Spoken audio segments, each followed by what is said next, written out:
This is the pilot episode of Wisdom on Wheels na kung saan meron ka na naman bagong matututunan na pwede mong i-apply sa life mo. Our topic for today is thoughts become your reality.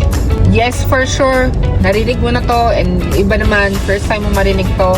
Ang ibig sabihin lang nito is that kung ano yung iniisip mo, pangit or maganda, yan ang mangyayari sa'yo. Alam mo kaibigan, lahat tayo may pinagdadaanan. Sino ba namang wala? Pero ang sabi nga, it's the way we carry ourselves. Tama? Paano ka magdala? And alam mo, lahat ng pinagdadaanan natin is temporary lang naman yan. Kaya nga pinagdadaanan dadaanan lang. Pero ang pinaka-importante, ano ba yung nasa isip mo? Ano yung nasa thoughts mo? Alam mo ba kaibigan na kung ang thoughts mo ay puro negative ang iniisip, puro problema, ano yung mga kamalasang nangyayari sa'yo, lahat yon magmamagnify or ma-enhance mo palalo, and mas makaka-attract ka pa ng mga mas pangit na bagay na mangyayari sa'yo.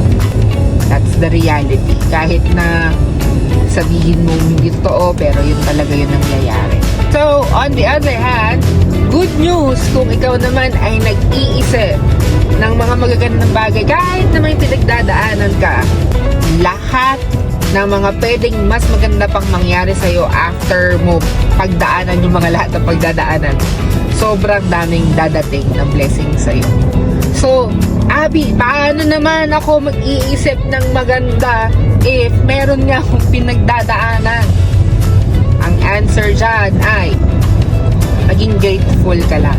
Pagpasalamat mo lahat ng mga nangyayari sa'yo right now, lahat ng blessings mo, and kung tingin mo challenges, yan ay lesson. So, kung ang lesson ay may matututunan ka, that is also a blessing. Okay? So, pagpasalamat mo yan because that will make you a better person.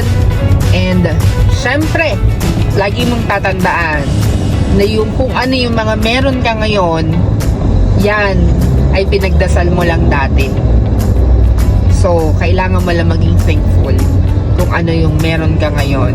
At kaibigan, I assure you, kung ikaw ay magfo-focus sa magagandang bagay, magiging grateful, kapit ka lang kasi lahat ng mga magagandang bagay na nasa isip mo right now, magmamagnify yan at dadating din ang oras na hinihintay mo for that breakthrough. Tama? So this is the WOW episode, Wisdom on Wheels. See you on our next road trip.